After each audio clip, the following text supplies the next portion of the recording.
Aesop's Stories. Number 1. Lucy the Lamb's Encounter with Willie the Wolf. Once upon a time, in a peaceful green meadow, there lived a young lamb named Lucy. Lucy was playful and loved exploring. One sunny day, while she was wandering a bit too far from her family, she met Willie the Wolf. Willie was hungry and thought Lucy would make a great meal. But he wanted to seem fair, so he decided to find a reason to make it seem okay to eat Lucy. He approached her and said, "Hey, you little lamb, last year you said mean things about me." Lucy, surprised and scared, replied in a soft voice, "But Mr. Wolf, I wasn't even born last year." Willie, not giving up, said, "Well, you've been eating the grass in my field." Lucy shook her head and said, "No, Mr. Wolf, I only eat the grass near my home. I've never been here before." Willie, getting frustrated, tried again. "Then you must have drunk water from my pond." Lucy looked even more confused and said, "I haven't ever drunk water from your pond. I'm still young, and I only drink milk from my mom." Willie, now realizing Lucy had an answer for everything, decided he didn't need a reason anymore. He said, "Well, I'm hungry and I need to eat." And before Lucy could reply, Willie chased her. Luckily, Lucy was quick and nimble. She ran as fast as she could back to her family.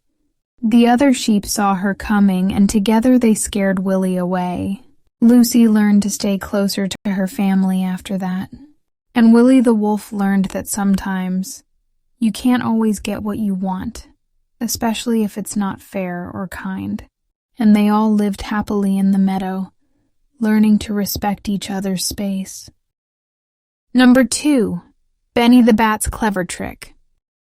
In a big forest, there lived a smart bat named Benny. Benny loved to fly at night. But one day he wasn't paying attention, and he fell down, right onto the ground. A weasel named Walter saw Benny and ran over to him. Walter didn't like birds at all. When he saw Benny on the ground, he thought, "Aha! A bird I can catch." Benny heard this and quickly said, "Oh no, Walter, I am not a bird, I am a mouse. Look at my furry body." Walter looked closely and said, Okay, you are not a bird. Run along, little mouse." Benny was very happy and flew away as soon as Walter walked away. But luck wasn't on Benny's side, and he fell to the ground again another day. This time another weasel named Wendy found him. Wendy did not like mice one bit.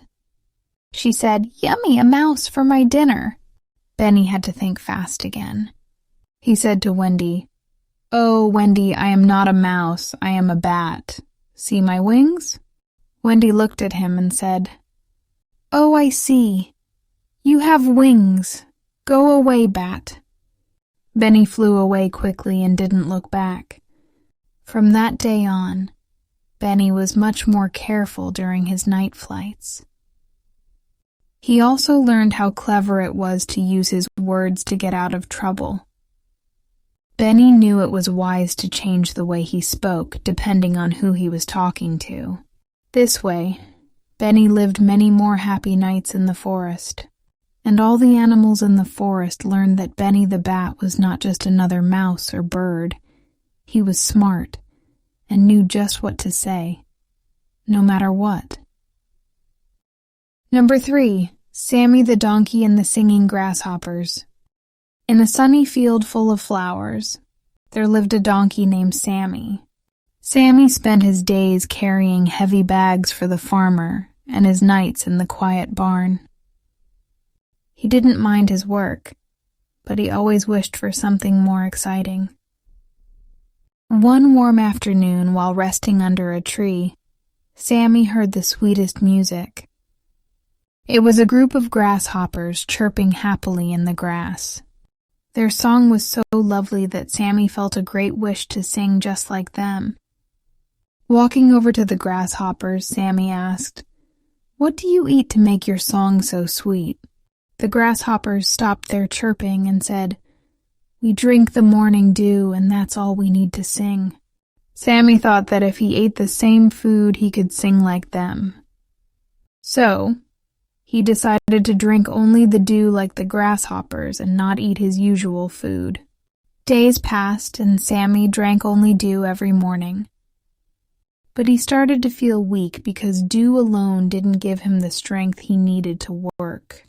Sammy didn't understand why he couldn't sing, and why he felt so tired all the time. Finally, the wise old owl who lived in the tree saw what was happening. He called out to Sammy, "Donkey friend, you need good food to be strong, not just dew. You can't sing like a grasshopper because you're a donkey, and that's okay." Sammy listened to the wise owl and started eating his normal food again. Soon, he felt strong once more. He realized he didn't need to sing like the grasshoppers because he had his own special qualities. The farmer was happy to see Sammy healthy again, and Sammy learned an important lesson. He learned that everyone is different, and it's best to be happy with who you are. Sammy didn't need to sing because his strength and hard work were his own kind of music.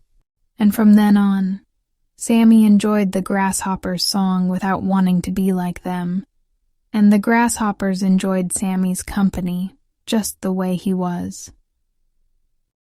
Number 4. Leo the Lion and Max the Mouse. In a vast and wild jungle, there was a strong lion named Leo. Leo was known as the king of the jungle, and he was very proud. One sunny day, after a long walk through the jungle, Leo laid down under a tree to take a nap. While Leo was sleeping, a little mouse named Max was exploring the jungle, looking for food. Max was always full of energy and curiosity.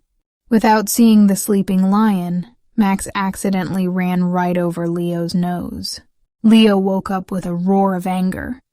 He saw the tiny mouse on the ground and caught him with his large paw. He was ready to eat Max for disturbing his sleep.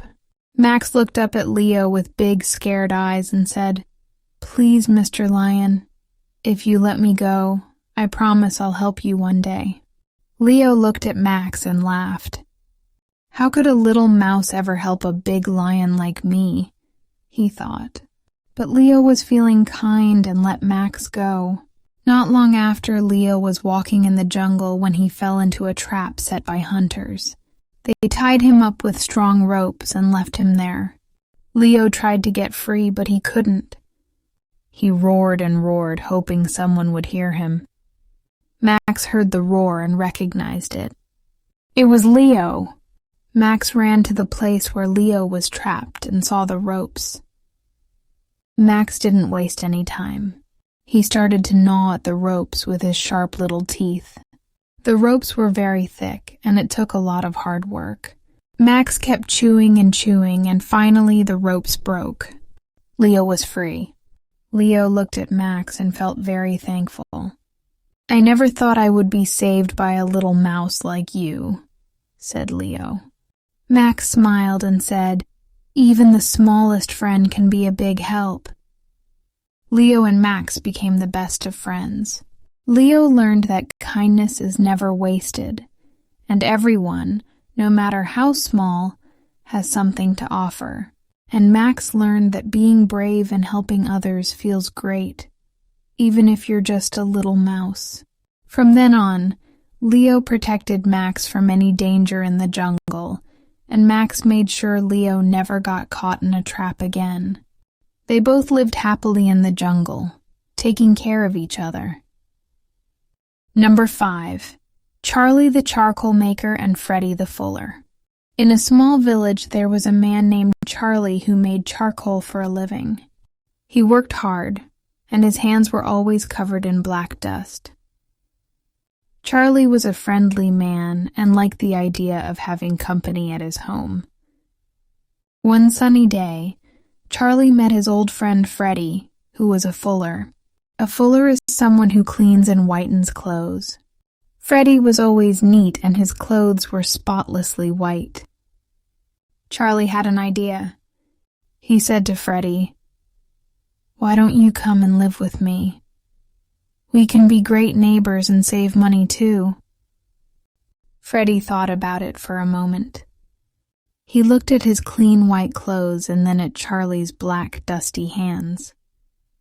Freddie knew that the charcoal dust from Charlie's work would make his clean clothes dirty.